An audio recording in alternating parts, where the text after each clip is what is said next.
Have you ever read a book for a class and wondered what your professor really wants when they ask for a review? Well, I'll tell you. It's not about whether you liked it.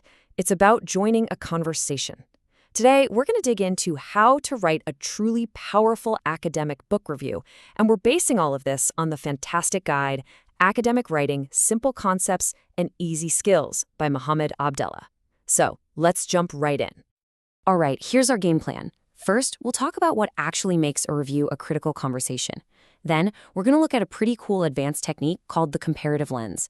After that, it's all about the nuts and bolts, the anatomy of a review. We'll zero in on analysis and evaluation. And finally, we'll cover how to write a final verdict that really lands with an impact. So, what does it actually mean to review a book in an academic space? It's so much more than just giving your opinion. You're actually stepping into a scholarly dialogue with the author and really their entire field of study.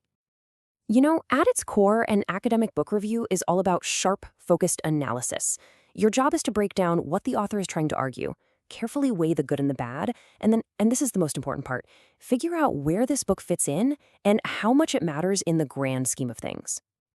This slide just lays it out perfectly, doesn't it?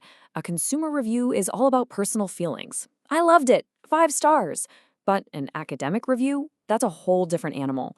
It has to be critical, analytical, and most of all, based on evidence. You're not just a passive reader here. You're an expert, engaging with the work on a professional level. And this is a perfect example of the kind of impact we're talking about. I mean, when Darwin published his work, the reaction was nothing short of explosive. It wasn't just biologists reviewing it. You had theologians, philosophers, social scientists, everyone weighing in from their own unique angle. They created this huge interdisciplinary conversation that, believe it or not, is still going on today. Okay, let's level up a bit. Beyond just looking at a single book, there's an even more advanced approach, putting multiple works into a direct conversation with each other. This is what you do when you want to trace an idea's journey through history. And that brings us to the fascinating world of comparative literature. This whole field is basically dedicated to playing detective with ideas. Scholars here don't just look at one book by itself. They map out this whole network of texts to see how a single theme or story travels, changes, and adapts across different cultures and centuries. A classic case study for this is the Faust legend. You know the story, right? The brilliant scholar who sells his soul for ultimate knowledge and power. It's just such a powerful, timeless story that writers and artists can't seem to stay away from it. And just look at how this one idea echoes through the years. A comparative review could link Goethe's famous German play to Wilde's British novel about a guy whose sins show up on a portrait instead of his face. From there, you could jump to an American folktale, a satirical Russian masterpiece, and even a modern Hollywood thriller. The point isn't just to list similarities, it's to analyze how and why that story changes in each new time and place.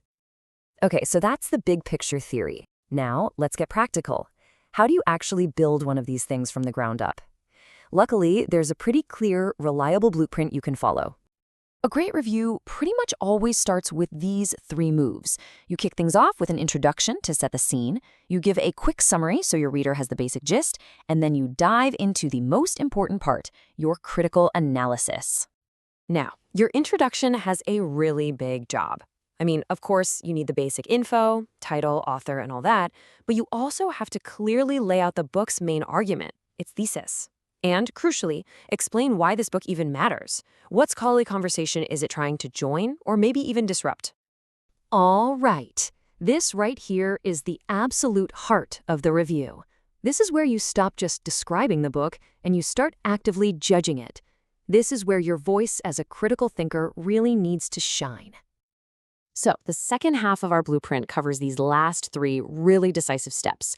You're going to evaluate the book's strengths and weaknesses, maybe compare it to other key works in the field, and then you'll wrap it all up with a strong conclusion. When you're evaluating, you have to be specific, almost like a detective. A great review doesn't just say an argument is good, it explains why. Is the main idea original? Is the evidence solid? And the same goes for weaknesses. Don't just say it's unconvincing. You need to pinpoint the specific factual error, the flaw in their method, or the logical inconsistency that makes the argument fall apart. And this right here is the golden rule. You cannot make a single claim, good or bad, without backing it up. Your opinion is only as strong as the evidence you provide. You have to quote, you have to paraphrase, you have to point to specific pages from the book itself to prove every single point you make. Okay, so you've done the deep reading, you've analyzed all the arguments, you've gathered your evidence. Now it's time to step back, put it all together, and deliver your final judgment. This is your real contribution to the conversation. A really powerful conclusion does three things. First, it gives a clear overall assessment of the book's value.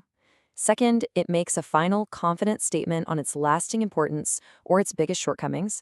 And, the best reviews often point toward the horizon, suggesting new questions or research paths that this book opens up for other scholars. So, as you can see, an academic book review is way more than a simple summary. It's an active, intellectual exercise.